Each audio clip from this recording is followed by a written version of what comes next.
right, HBCU Legends fans. This is Mosley from HBCU Legends on Sports Illustrated. You know, we bring you the legends. You cannot chronicle HBCU sports the way that this young guy has been doing it. I'll say young because I'm the older guy here, but he has been doing such I'll a take it. tremendous job over the span of just creating HBCU Gameday and running the show over there. You guys are the premier outlet for HBCU sports, but he's also a legend in HBCU sports chronicling. That's none other than Mr. Stephen J. Gaither. How you doing, Stephen? I'm doing great, Kyle. How are you doing today? I appreciate the introduction. All right, man. Look, it's the fact you guys are a tremendous source for the people who want to learn about what's happening on a daily basis with HBCU sports, anywhere from football, basketball, whatever. You guys cover the gamut. So, man, I could talk to you about a many of things, you know, and we could possibly go on to the break of dawn. But what I would like to ask you, basically, since you've been in this HBCU media outlet, as well as covering HBCU sports as long as you've been covering, have you seen any major or significant changes from how the sports being covered yesterday until today? Oh yeah, man. It's no doubt about it. It changes all the time, the ebbs and flows, and just to try to keep up is a task. I appreciate the kind words you said, but from from folks like you and other folks, the bar is continually raised, and you can't rest on your laurels at all. Yeah, I started Game Day back in 2012 because for me, I felt at that time it was tough for the average person that cared about HBCUs to the information was there. I'm definitely not going to act like I invented the wheel. Obviously, we've had, black publications that have covered HBCU sports, pretty much since they began in the 1890s. And so, I kind of just stand on the shoulders of those people. But, it got to a point where, again, I'm millennial. A time I came along, there's so many more choices of schools for us to go.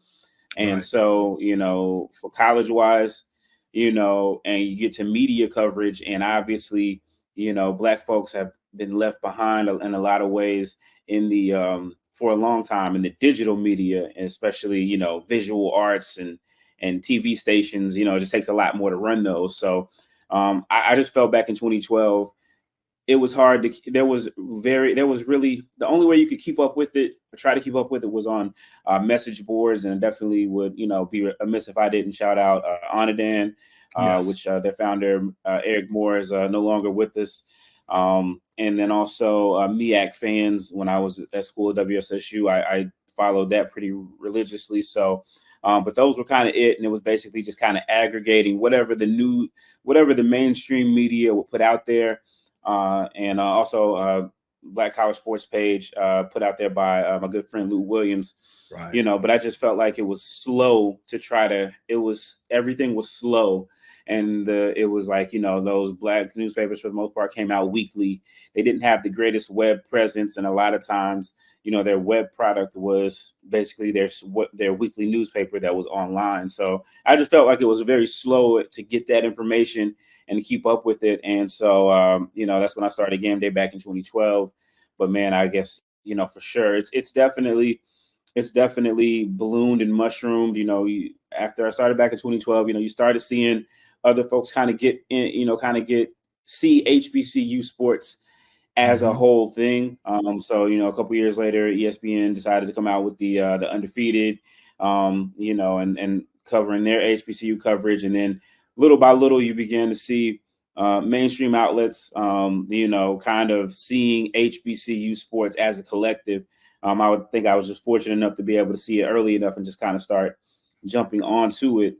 But begin to see that. And then, when you look at the pandemic, I think once you get to 2020, everything really sped up because now people began to, proliferate platforms like Zoom and like a Right. StreamYard. Now everybody Now it used to be where, you know, the news would drop and it's like, okay, the news is here, but not a lot of people were looking for it, and not a lot of and now everybody's looking for it. Everybody is kind of running with the same story, and so it becomes that much more of a challenge to stay relevant. Where it used to be like, you know, just again, it used to be more geared towards written, used to be more geared towards writing articles, and that's what people were looking and thirsting and hungering for. And now everybody wants everything like this.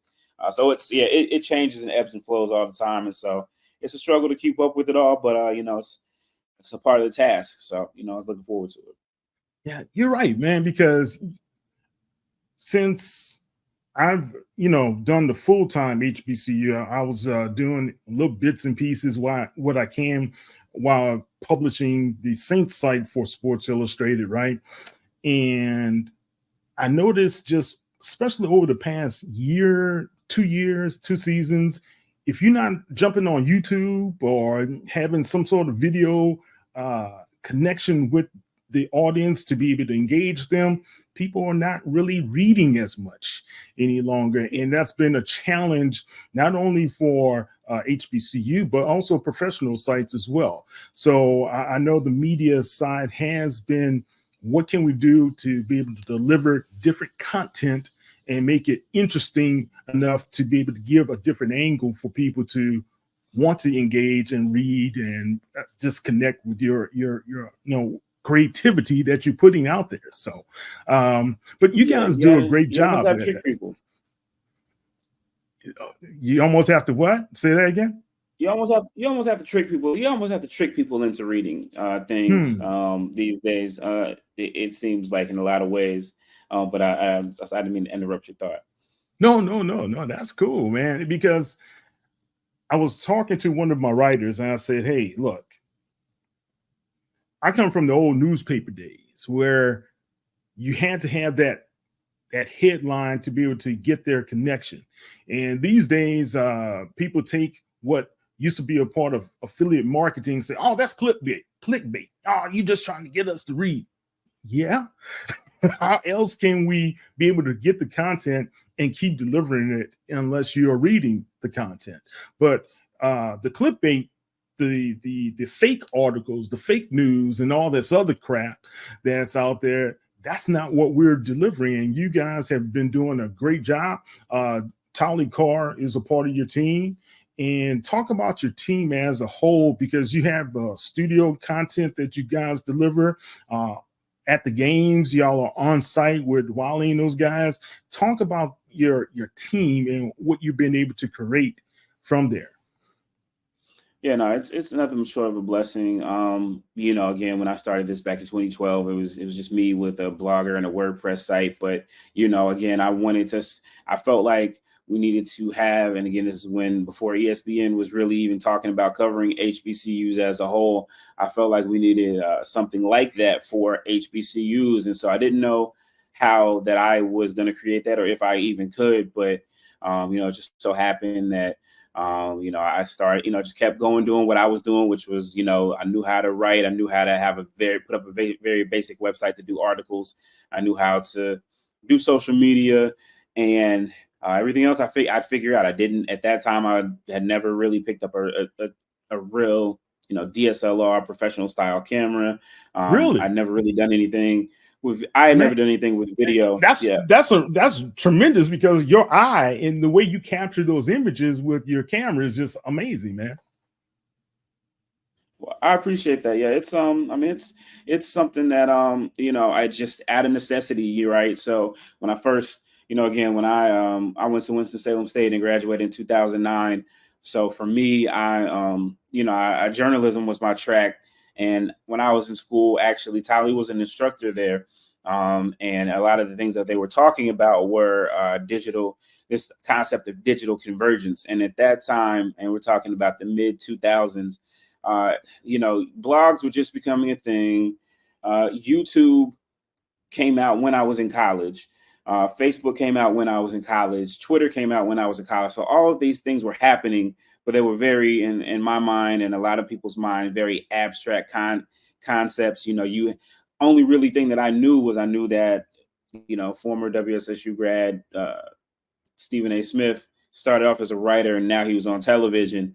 But it wasn't really mapped out. I mean, and that's a whole different thing. So anyway, long story short, I started off just being a writer.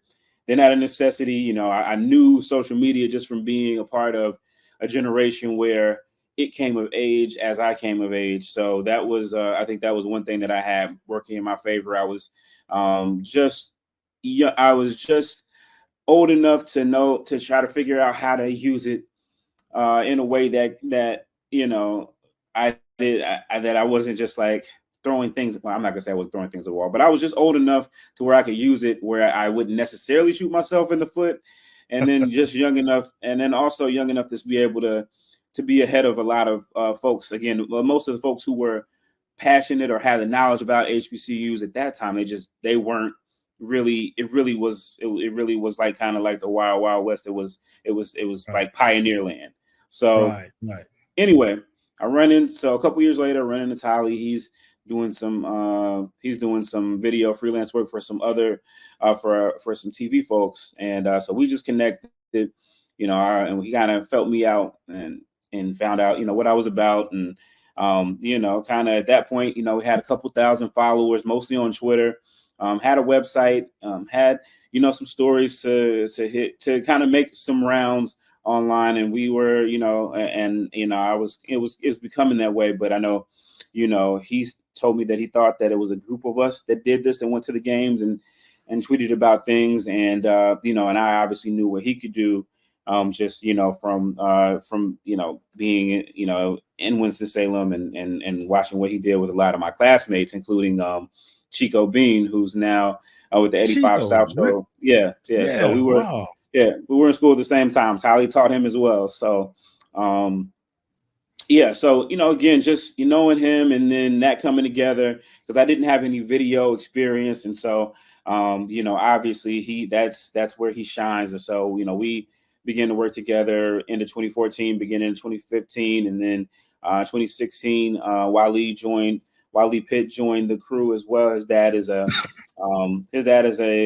was a former was the founder of the Winston-Salem Chronicle, one of the black newspapers, one of the black publications. I actually did a little work for them when I was an intern back in the early 2000s.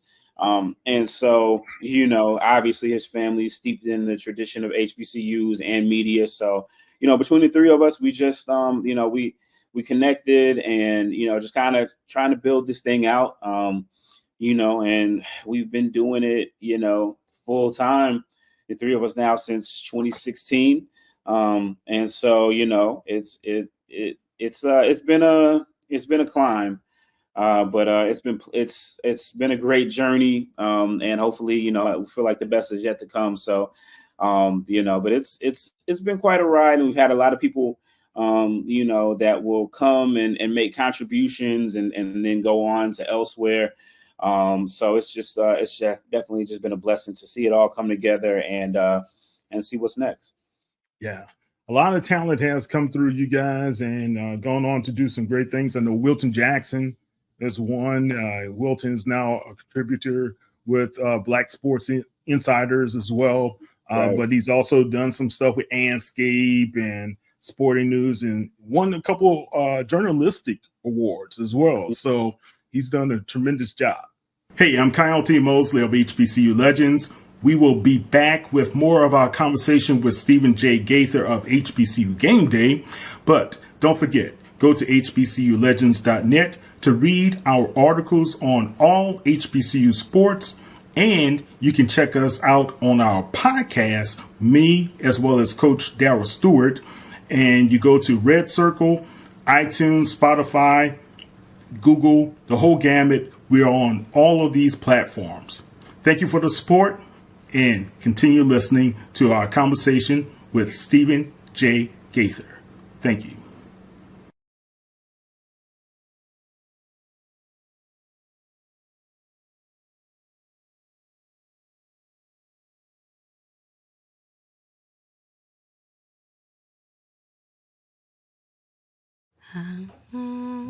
This is it. Our last night sharing a room. Tomorrow we'll be in our new home. They told you buying a home would take years, but didn't help you start. Still, you kept trying. You'll have a yard to play in, a place to dream.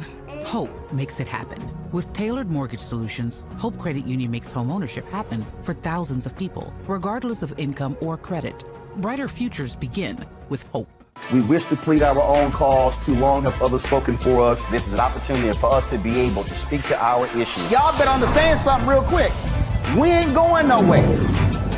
It is a continual battle that we see all across this country. Revolution will not be televised. The revolution will be streamed. All momentum we have now, we have to keep this going. He makes sure that our stories are told. Roland Martin's doing this every day. You can't be black-owned media and be scared.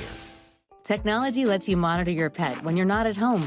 But to monitor threats to your hybrid workforce wherever they are, you need more than technology. You need CDW, who gets to know your business and can design and deploy custom solutions with pre-configured HP notebooks with HP Wolf Security. AI-enabled threat detection and remote management protect your endpoints 24/7, giving your defenses some real teeth. Bummer. HP makes always-on remote security possible. CDW makes it powerful.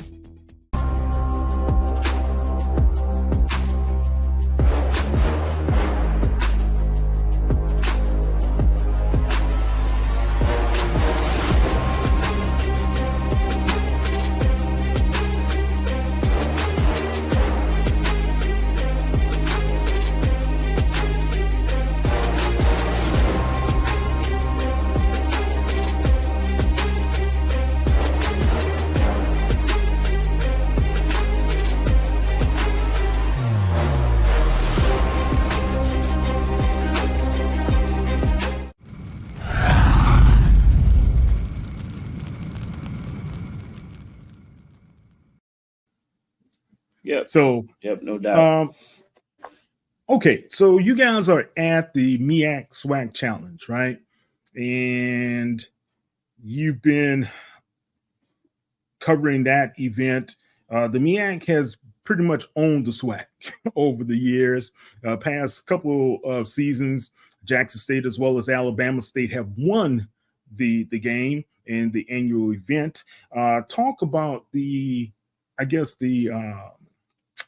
evolution there, what you have seen from initially covering that event as well as covering the Celebration Bowl.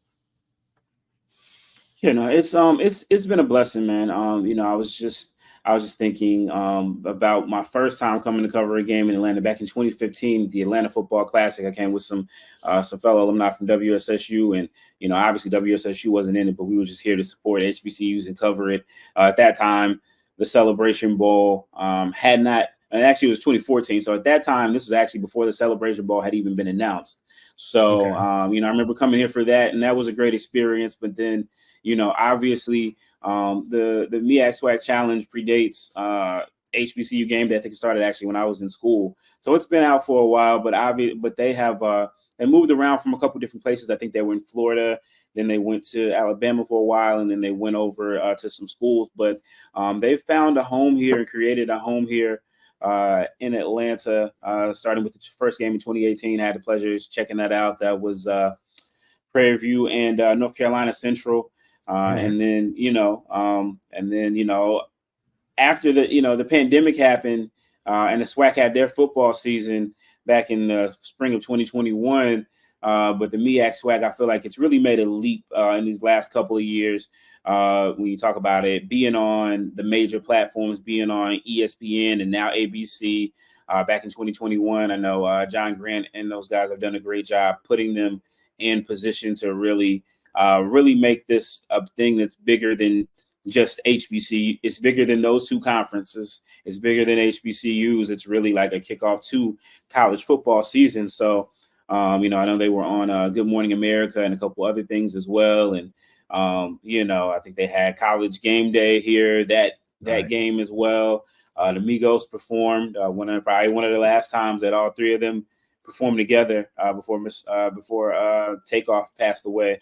Right. So it's really turned into a big thing. And then you look at the Celebration Bowl. Obviously, that's the situation. I've been blessed to cover every one of those and see the evolution of it is pretty amazing from, when it was first announced and when I first heard about it on message boards, I think on the MEAC fans message board back in 2014 about, them putting the Heritage Bowl back together. And we were the first people to report that out back in at the end of 2014 and 2015. And to see it evolve has been pretty amazing.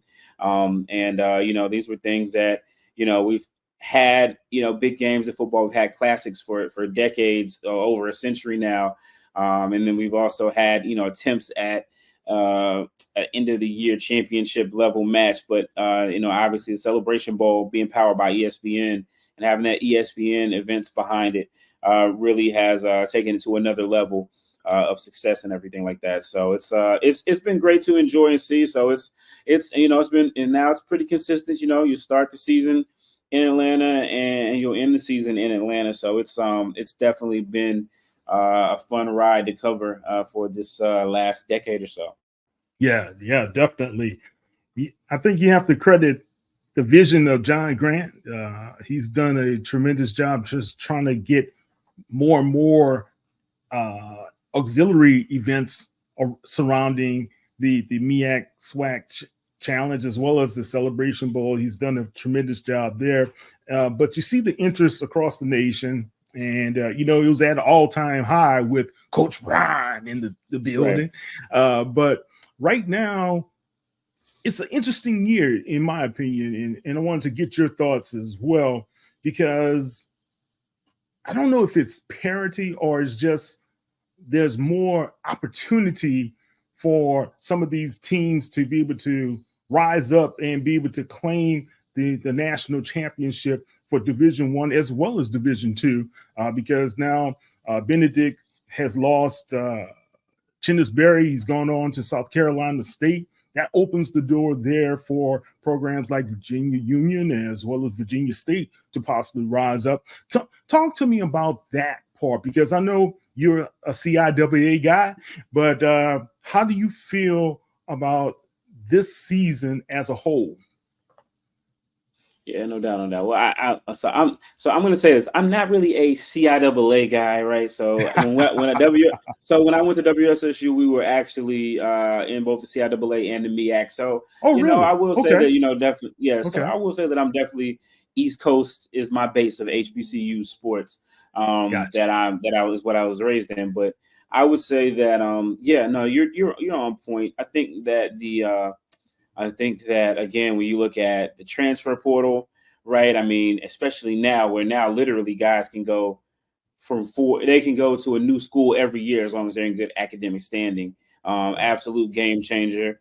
Obviously HBCUs have been getting transfers for years, and a lot of times it's benefited us, but now more than ever, we see a lot of that talent going up to the next level. It's almost like any guy who scored a touchdown or got a sack or got an interception, the next year you're bound to see them in the transfer portal. So that keeps things ebbing and flowing. It's rare. It's rare where you get a star player and you get to see his career advance from start to finish.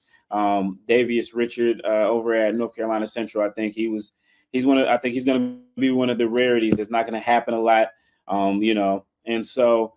You don't have that continuity. Then you look at head coaching. You look at just in general with college athletics and college and sports in the whole. Schools are not, people are not getting as long of a time to turn teams around for the most part. Right. So you're having that. You're also having folks going and picking up different jobs, right? So if you talk about FAMU, obviously, you've got Willie Simmons there, and that's a situation where every year he flirted with an FBS job. But this past year, just a perfect storm. They were able to come through, get the Celebration Bowl, and then he gets a chance to see as a path for himself to become a Power 5 coach. And so like they say a lot of times, gone are the days of Eddie Robinson and some other folks like that. We'll see, but I do think it is going to be interesting to look at the continuity of a program, and I think there's less of that than ever this year. So honestly, we do a show every week, myself and Chris Ferguson, who's another WSSU grad. It's our D2 football show.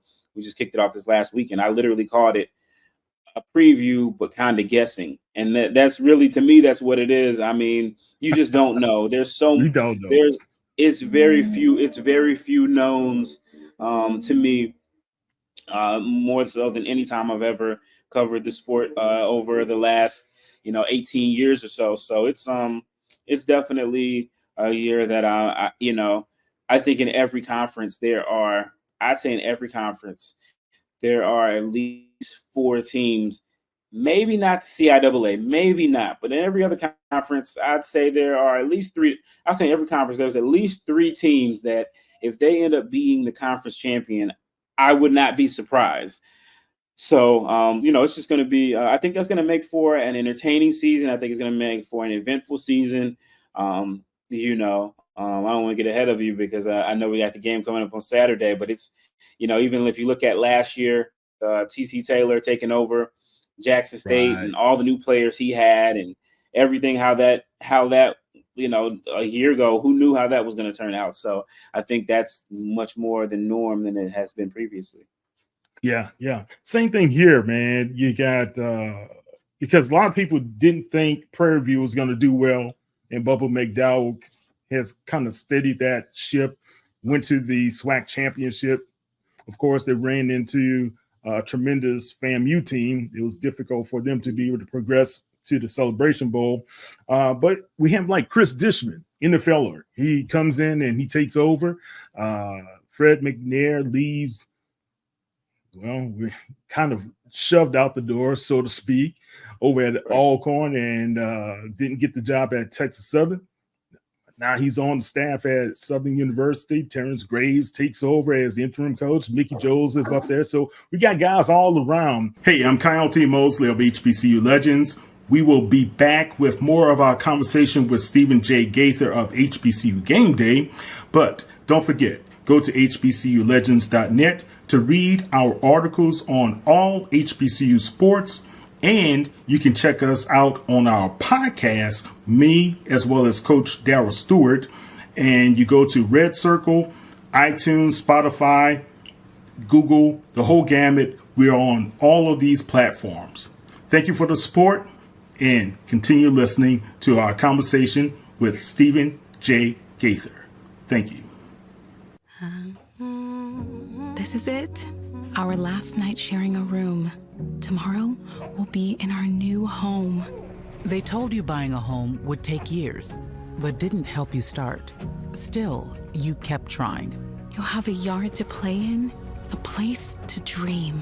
Hope makes it happen. With tailored mortgage solutions, Hope Credit Union makes homeownership happen for thousands of people, regardless of income or credit. Brighter futures begin with Hope.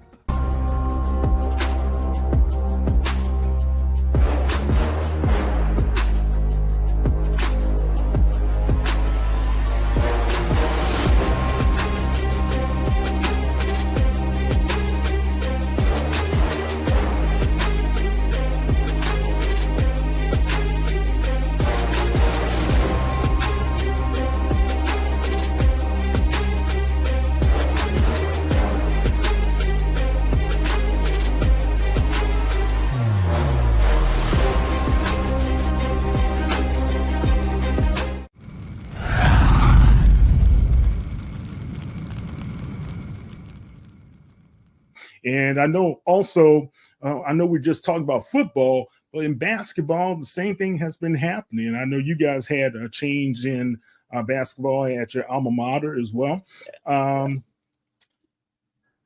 Let's kind of jump into basketball a little bit because that's a fall sport too. SWAC lost Tamika Reed, tremendous loss there, but they gained so much more with Dawn Thornton kind of doing her thing over at Alabama A&M. What are some of the programs? Let's talk about the ladies programs, the women's programs. What are some of those programs that should be on the watch or on the radar of a lot of fans to just keep their eyes on and say, hey, I need to pay attention to what's happening here? Yeah, no doubt about it. Well, I think, for me, I'll start off from Norfolk State, MEAC champions twice in a row. They've got some really talented players. I think the top 100 college basketball players, women's college basketball players, were named, and they had 2 of them, including one young lady that's in the top 26, I believe, Diamond Johnson. Yes. Yeah. So, so they are a talented team. Their coach has done an amazing job transition from the men's game to the women's game. He's got that program humming. I mean, they're back to what they were doing back when they were in the CIAA, and they were a dominant team there back in the 80s and 90s. And so they are definitely right there, right down the road. Those folks over in East Greensboro, I definitely, North Carolina A&T over in the CAA, they didn't win the championship last year, but they got to the WNIT and were able to win some games. I was able to come check some of them out. And again, their coach, same thing, men's basketball player, transition over to women's game, really killing it. You go down a little bit further, obviously, Alabama A&M, a lot of people are going to be looking at them. Dawn Thornton, what she did over at Arkansas Pine Bluff, really being able to get some top-level talent and bring them into her program at Arkansas Pine Bluff. And I think we're going to see a similar thing over at Alabama A&M. Southern is only a couple years away from, winning the championship. And then it's going to be interesting over at FAMU. The coach there, she was brought in by the now former AD, but she got them to the SWAC conference, to the championship, to the conference tournament. And so that was an accomplishment for her. So she's got that Tennessee pedigree. So I think there's a lot of teams, and I'm sure I've left some others out, but there's a lot of teams that are going to be there that are going to be exciting to watch. And so the women's game continue to grow. I saw that the SWAC is going to be splitting up the men's and women's games in some respects. And so I think that's going to be very interesting to see how that goes. And I even saw, talking about North Carolina A&T, I saw this week they are going to host North Carolina UNC.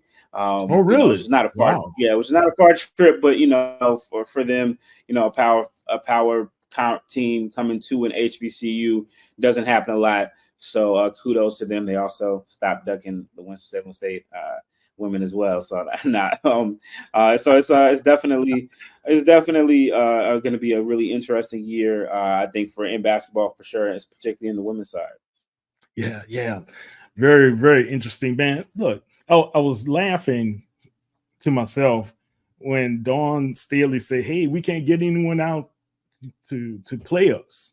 I was like, man, right. If I was one of these HBCU schools, I'll be, hey, come here, let us come to you or whatever. We need to try to get there just to be a part of that publicity, as well as I know some people say, hey, the game's going to be all mismatched.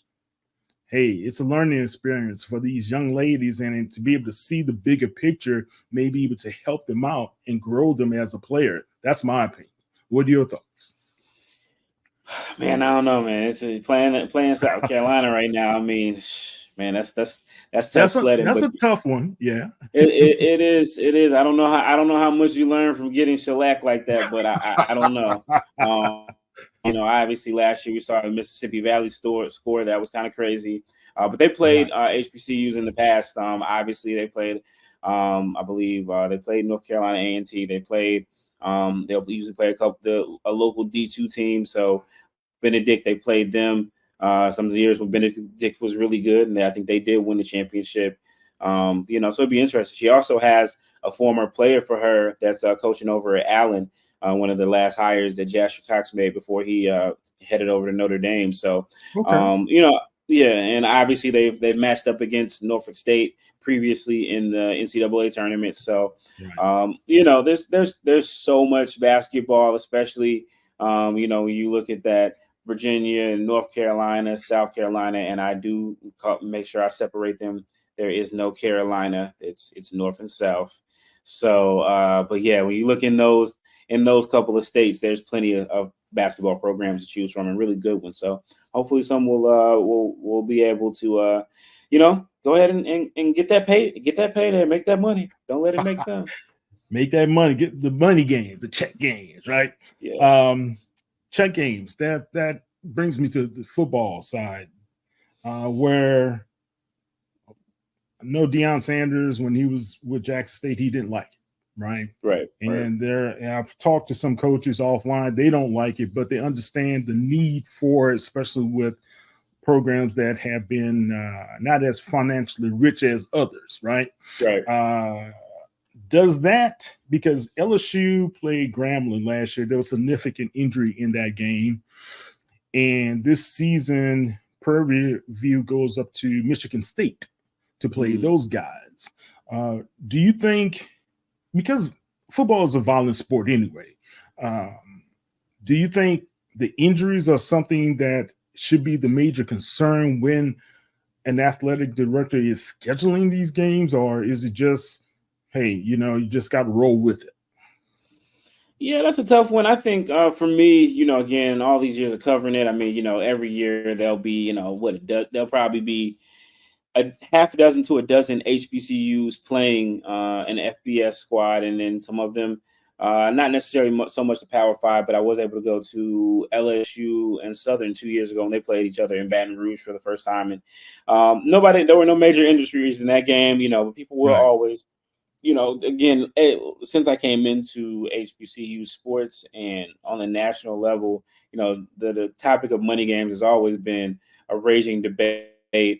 Some people feel like they are an embarrassment. Some feel like they paint black schools as inferior on the major scale. You could argue that, but then also the thing about it is, at the end of the day, these teams are paying somebody. There is the reality, the economic reality of FCS football or D2 football. Like, teams are going to try to play teams that they feel like maybe won't be as competitive, or maybe they bring something that to their fan base that they don't have, or whatever. So I think it's definitely, if they don't pay them right.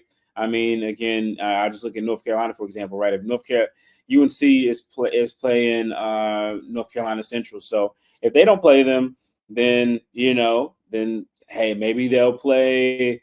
Now App State is FBS. There's not a lot of state FCS schools in North Carolina anymore, but right. Someone else will play them, whether it's a Richmond, or they'll find somebody else to play them. They'll take the money and they'll benefit from them, and then you have to face them with that that significant payday that they took that you didn't. So I think that's a catch-22 for it, and so I think you just kind of have to be judicious about it. I don't know that you want to play a Power 5 school every year. In the MEAC, they have, because of the way that their schedule set up, they actually can play multiple schools. Well, they play half their conferences. Their schedule is non-conference, so they could conceivably play 2 FBS schools, and some do, some don't. Most schools usually, will take a D2 game, a D2 local rivalry game. We got a couple of those this year, so I think those teams have to schedule it the way that they see fit. But I think I can definitely see the benefits of it for sure, financially, where this is a huge moneymaker. Hey, I'm Kyle T. Mosley of HBCU Legends. We will be back with more of our conversation with Stephen J. Gaither of HBCU Gameday. But don't forget, go to hbculegends.net to read our articles on all HBCU sports. And you can check us out on our podcast, me as well as Coach Darryl Stewart. And you go to Red Circle, iTunes, Spotify, Google, the whole gamut. We are on all of these platforms. Thank you for the support, and continue listening to our conversation with Stephen J. Gaither. Thank you.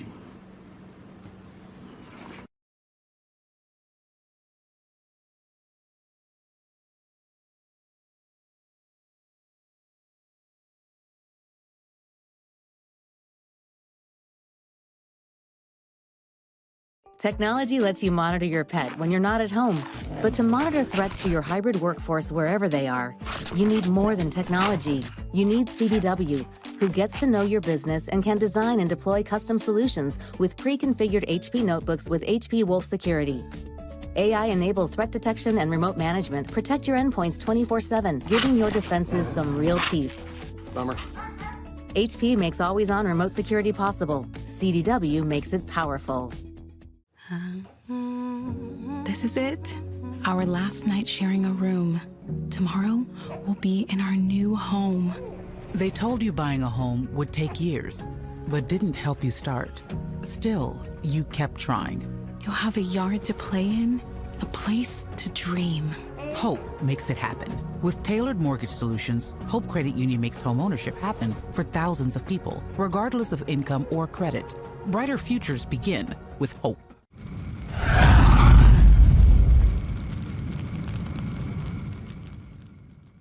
Yeah, definitely. I know Grambling next year they're going to give $1 million to play Ohio State, right? And I know some people were complaining, saying, "Hey, why just $1 million when you guys were going to offer UConn $1.8 million?" Something to that nature, right? But hey, it's better than zero, right? Okay. The CIAA basketball tournament, you guys do a great job there as well. You guys are there as well as the SWAC tournament. But when you guys, what caught my eye is how you guys are able to, I'm talking about HBCU Gameday, how you are able to put together such a great package of video content for the people as well.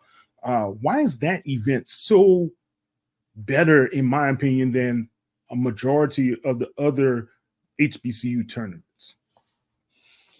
Yeah, I think you have to look at the history of it. CIAA, which a lot of the teams that are now in the MEAC are from the CIAA. A lot of the teams, it's just a basketball culture on the East Coast for sure. There's a noticeable difference. There's a noticeable difference to me, as far as after about Charlotte, maybe somewhere in South Carolina, that it's like that line stops, and it's just a basketball culture, right? I mean, if you look at even a school like Norfolk State, like if you go to their football game, I mean, it's cool. People are like, as long as the weather's nice, they'll be out there. But it gets cold, they're not. It's tough to get them out there in November and for that type of stuff, for that type of weather for football. But I mean, I'll go to the MEAC tournament, and since it's been there in Norfolk, it's kind of become their thing, and there'll be people tailgating out there for basketball. I think it's just different. I think basketball means a lot, and I think for the schools, especially the schools that have remained in the CIAA now, it's just such a big deal because not only it's a big deal for the entire school, right? Not only just about the basketball team, but in a CIAA school, your president or your chancellor is going to go there to the CIAA. They'll probably be there for a week. Your whole week you'll have and they'll have parties. There'll be There's recruiting.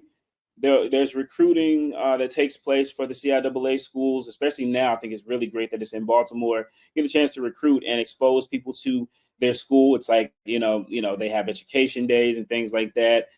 And it's just a great way, again, for it's like another homecoming for a lot of those schools. And I just think that's just because of the tradition they have built in it. Whereas you look at the MEAC and I see where they're kind of going with the SWAC. They're kind of trying to change that a little bit. But in the MEAC, I know the attitude for the MEAC and the SWAC in a lot of cases has been, hey, we play the tournament to get to the big tournament so that we can make money. Whereas in the CIAA, even teams have gone on and won Division II championships and things like that. But there's nothing like it. All year we watch our schools play in these too. In the CIAA, a lot of our gyms are not very big. So like over at Winston-Salem State, for example, I don't know if you guys have seen it. So our gym holds, I think currently it's like 2,400 people, 2,700 people, but it's like, our school has 4,000 students, right? So, you got to get in those, it's a fight to get in those games once you get into CIAA play. And, really? Wow. I mean, there'll be a line to get in to the games, literally starting at, check out the Twitter there'll be a line starting at like 9 o'clock in the morning for when people will start lining up at 9 a.m. in the morning to get into the game. Women's game starts at 2 because, again, you only have 2,400 people that can get in there. And once they get to a certain point, it's capacity. And if you don't get in and a lot of those games in the division play, if you don't get in if you haven't gotten in by the halftime of the women's game, you're not going to get in, which unfortunately prohibits a lot of alumni that would like to come that maybe live just a little further down the road, like Charlotte's an hour down the road. Like, do you really want to drive an hour, and do you know you're not going to be and you know that there's a good chance that you may not get into the game? Right. Same thing. Right. Raleigh's like an hour and a half. So there's very few chances to actually see them play in person. So the CIAA tournament being held in that bigger venue gives you that chance. And so I think that's something that adds to the allure of it too. It feels big time, to schools that, and a lot of times play in gyms that are smaller than a lot of the high schools. Yeah. I know Commissioner McWilliams Parker, she does a tremendous job. And I've been trying to get there every year, but it coincides with the HBCU Legacy Bowl. And I'm not able to attend because of that, man. So kudos to those guys. All right, Steve, what's on your mind, man? What do you want to talk about? Anything is special on your heart that you want to tell and kind of say, hey, this is what I see about HBCU, or this is what I see about media. What's on your mind? Oh man, depending on the day, so many things. It's just about things have changed. The way that things have changed, and again, where the barrier to entry. You used to have to get in and work for a newspaper or a TV station to get credentialed and be that. But I think the new media offers us a lot of new opportunities, a lot of chances for new voices. The barrier to entry is literally zero. The space of it it's literally zero. Anybody who has an internet connection has a camera, or hell, even a phone.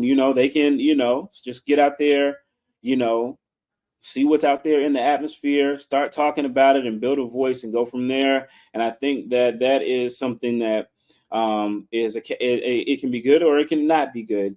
It's great to have that barrier of entry taken down, but I do miss some of the professionalism, a lot of times people can just start doing things without being seasoned. Right. I would say, I'm sure a lot of people may have looked at me that way.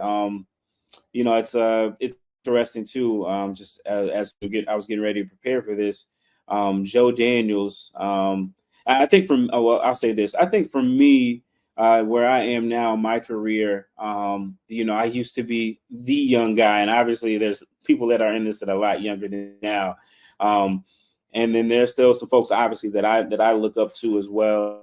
But I think, now just kind of watching it all grow, it's like, it's amazing.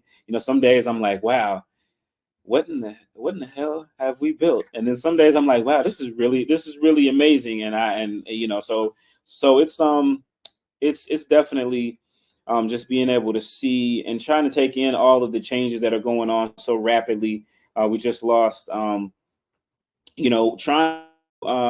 make sure that I give opportunities to the younger people that are coming up behind us, but also honoring people that are being a builder and talking about people that are leaving us. We just lost over here on the East Coast, Joe Daniels. He's a photographer. He's a North Carolina Central grad. He worked at the Carolina Peacemaker here in North Carolina, covering for the last 50 years. He's a long time. He was the director of photography at the CIAA. And so, he just passed away, unfortunately, from he had recently had a stroke. And so it's tough to see those people go. But I think for me, it's like, it's like, just kind of making sure that those people's memories live alive, trying to influence the folks that are coming in, for those who want to, being able to put an arm around them, kind of, and kind of, impart some insight to them while still, seeing them do their thing. So it's an interesting time, I think, for HBCUs and HBCU media. Again, it's kind of like the Wild Wild West in a lot of ways. But you know, just seeing it all evolve is and seeing how people take and evolve their brand is definitely going to be something that I'm keeping an eye on. You know, as we move this space forward. So Yeah. You know, Mr. Moore was a very important person to you, I know, as well as many other guys. I hadn't had the opportunity to meet him in person. Talk about him, because I think his passing kind of went here and left people's minds, but he was a very significant figure. Talk about him as the person, as the visionary as well. yeah, a couple years ago, we had a series of stories written by April Emery, who is a former sports information director over at Elizabeth City State and also at Albany State. But she's a graduate of St. Paul's College, which is something else that's no longer here, right? In Lawrenceville, Virginia. And you know, she knew that, you know, he was getting on in age, and she wanted to make sure that we you know, really recognize what he did. So she had a series of stories that were called posts that were called "The Man Who Brought HBCUs to the Internet," and it's about Eric Moore. You know, Eric Moore is someone who grew up in Durham, North Carolina. His parents were very much involved at North Carolina College for Negroes, which is now you know, North Carolina Central. He went to NC State and was more of a technical kind of guy, but he got into sports. Served over as the SID over at Fayetteville State for a number of years and mentored a lot of people there. And then he ended up becoming founding a website called Anadan. And so he founded that right around the time the internet was really starting to become a thing, right around in the mid 90s. And again, my good friend and partner, Luke Williams, he started writing the Black College Sports page around the same time. So the two of them worked together to, you know, create a network because they saw the future that was coming in this technological thing. So this age that we're living in now, that he was a visionary and was able to see that. So he had that site and ran that website, as well as doing stats for, you know, not only the CIAA, but also the MEAC, also for the SIAC and the SWAC. And so he's a true trailblazer. And unfortunately, he passed away. Well, you know, he passed away back in 2022. And it's the story with him and Mr. Daniels. And I talk about just how things change and how the evolution of things. Back in 2014, I was covering, you know, HBCU Gameday was still young. This is before I hooked up with Tali. You know, I was at the CIAA tournament and just trying to, and just really kind of where I was in my journey before there was really a thing called a content creator. I guess I was that. And so I didn't have a camera, but I did have an iPad. I was working at a news station at the time, and they had an iPad, and okay. I was covering it under HBCU Gameday. And so I went down and sat at the baseline with this iPad, you know, filming the game. And, you know, somebody comes and taps me on my shoulder. Hey, you can't be down here. You got to get up here. You know, you got to go. He was very adamant about it. And, you know, at this point I was still in my 20s, you know, so I was a little, I was, you know, definitely respectful, but I was kind of like, you know, hey, I got, you know, the past says media, there's, you know what I mean? So we got into an issue about whether or not I could be down there. And so Mr. Moore, who was kind of in a shepherding role for the CIAA at that time, because he wore so many hats, who was taking care of credentials, you know, he came and helped me out. And I just went back up to the stands and he went and talked to them. And the man was Joe Daniels, who I was talking about. And so, you know, they passed it over. Yeah, I was able to get out on the court with my iPad. And they were like, you know, we'll let you come now, but like, you got to have a real camera. You know what I mean? And after that, Mr. Daniels came by and talked to me and told me what the issue was and just kind of, you know, whatever. And then a couple months later, I bought my first professional camera. What was it? What did you buy? It was a Nikon D70, which was okay, which was at that point it was 10 years old. So it was already old. Could not take basketball photos with that camera at all. You could take it's not a sports camera at all, but it was something that I learned off of. And so again, I had that experience with those two gentlemen, and you know, it's kind of emblematic of myself and kind of that journey is that you know, I just decided I wanted to do something. I took the tools that I had and, you know, just started doing it and started walking, ruffle some feathers, which I just have learned that's my lot in life, to ruffle some feathers. There's nowhere that I don't go that I don't ruffle some feathers, but that just is what it is. So that means you're doing you something know, right, man. That's all that is. You're doing something right when you ruffle Yeah. some feathers. That's what my old manager used to say. If you ain't pissing somebody off, Cal, you ain't doing your job. Yeah, So- yeah. Well, you know, so yeah, that's a story that I think about on a day like today, where it's like, you know, literally those are the people that came in front of me and paved the way for me and everybody else that are doing it now. And I'm fortunate enough that I was able to interact with them. But now this HBCU community is so vast and so many different people from so many different places that not everybody has that familiarity. It used to be a very tight knit, small group and Right. things like that. And now it's a little bit more wide stretched, which makes for some really interesting pairings and some really interesting relationships and interactions, mostly positive, that come out now. So it's just amazing to see it all. And so I've just feel privileged to, you know, be you know, involved in this and doing some work that I find stimulates me and is also very meaningful as well. So I'm having a blast. Yeah. You know, right now, when it comes to covering sports as a whole, I know we're doing HBCU, but if you do professional, you do some college guys. And now at Sports Illustrated, we even have some lifestyle type of creators, right? And people are making a living out of this, man. If you had some advice to a young person, what would you tell them how to go about this if they will really want to make a living covering sports? I would say, you know, for sure, just be dedicated to learning your craft. I know, again, the barrier to entry for media is literally so low right now. There is none. So anyone, again, with a camera, anyone with the phone can get out here and create content overnight and develop a following and or get have something to go viral and get followers. And then it's like, okay, that's great, but what do you do to keep them? How are you going to grow and change? Because, you know, a lot of folks came into this HBCU space with Deion Sanders being here, and that kind of was kind of like a smokescreen for a lot of things.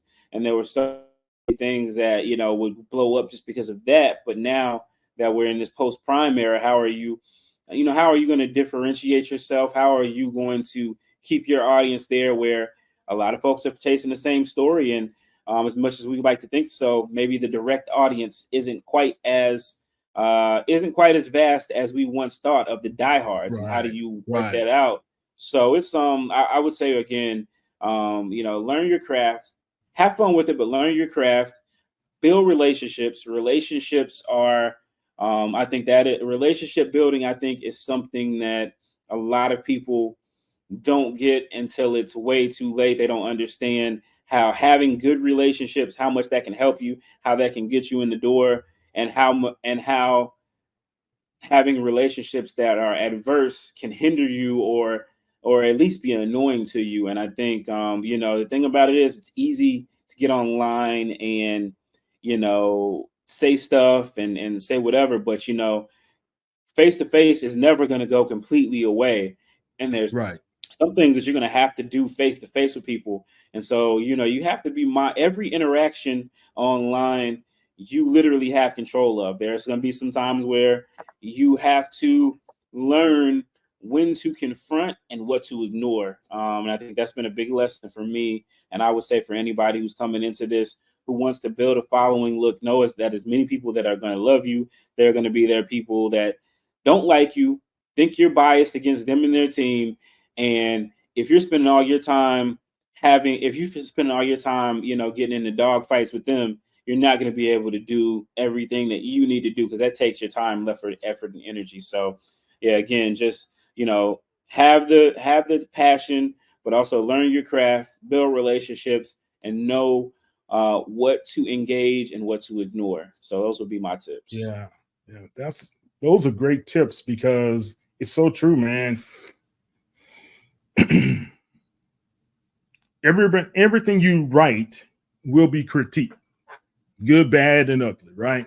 And I recall a young writer of mine, Saints writer, and he was writing. He's like, they're taking my work, or they're copying my work, and they're saying these things. I'm thinking, like, the energy you just given to what you have already created it, right?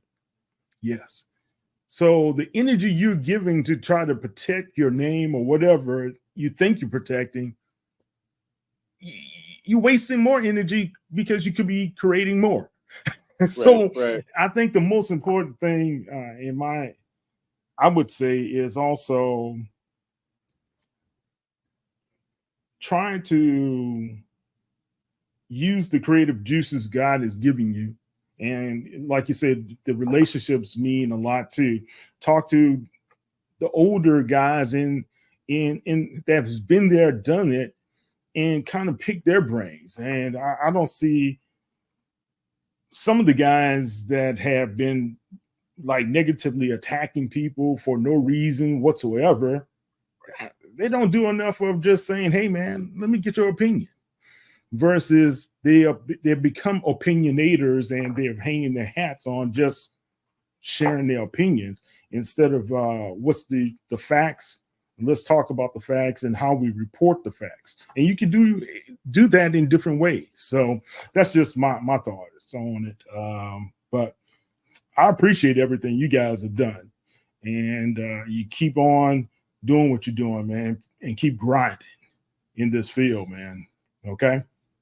Yeah, no doubt about it. I appreciate you for sure, what you bring to the field, the professionalism, the and I can't lie, you guys push us as well. So a case of iron sharpening iron and everything like that. So no, it's a blessing again to, just to be able to do something that you love, and build relationships and meet great people and have these great times. And these days pass swiftly. You go from being the young guy on the block to being, somebody one day called me Unc. I felt a little way about that, but I guess that's how things go. So it's a blessing, and I don't take it lightly. I don't take it for granted, even though on those days where the numbers aren't what you want them to be, or you have people stealing your work, or you have all these different things. But it's like, at the end of the day, you're getting a chance to do something that you love, something that is fun for the most part, that is meaningful, and that and that impacts people. I think in the HBCU sports world, beyond sports, more than of the folks that are doing stuff similar outside the HBCU world. So, right. What do you think right now when it comes to collaborations, and like you spoke about how important it is to build these relationships? What do you think about more collaborations going forward? Or would you see more entities starting to merge together?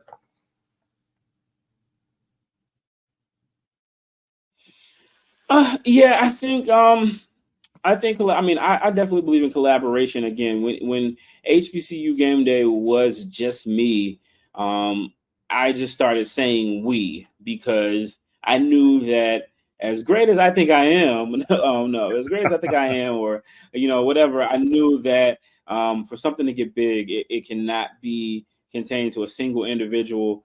And so, and I was fortunate enough to meet folks that way as well. I think it's definitely something that is important when it makes sense, and just figuring out how that we can all win is definitely something that Black folks over the years collectively have done. I think now sometimes it's everybody's kind of in this capitalistic society. A lot of people are less focused on community, but I think community is definitely important.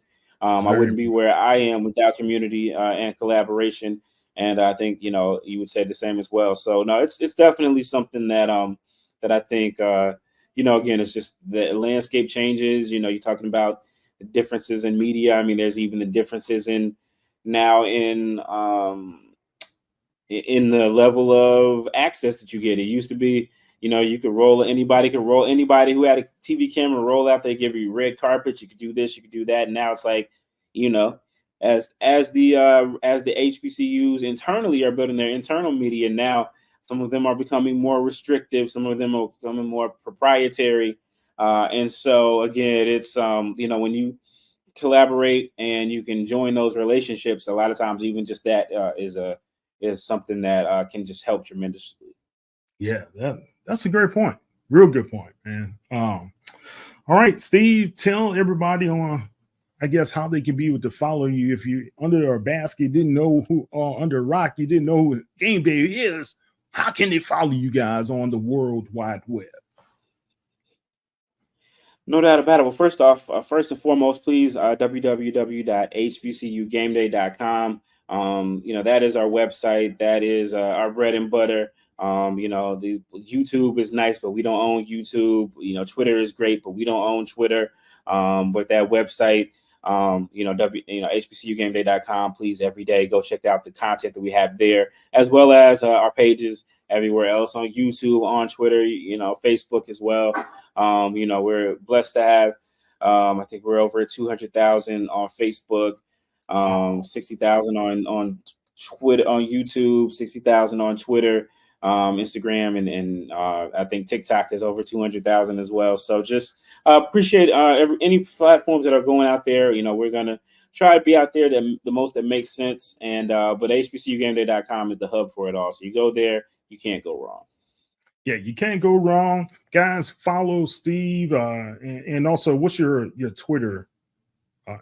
They call it X now. Yeah, I'm sorry. Yeah, I'm old school, man. I still call it Twitter. So it is Stephen J. Gaither, STEVEN JGAITHER. So at Stephen J. Gaither. So yeah, follow me on there, and also I just started a new page. It's WSS Winston-Salem State focused, and we'll be talking junk to people that Winston-Salem State plays as well. So it's called WSSU Ram Nation. So give that a follow on YouTube as well. There'll be some stuff for everybody on there. So enjoy it. Yeah, definitely. And guys, it's important not just to look at a headline, read the story, read the content. That's necessary for us to keep on growing. That's how we earn.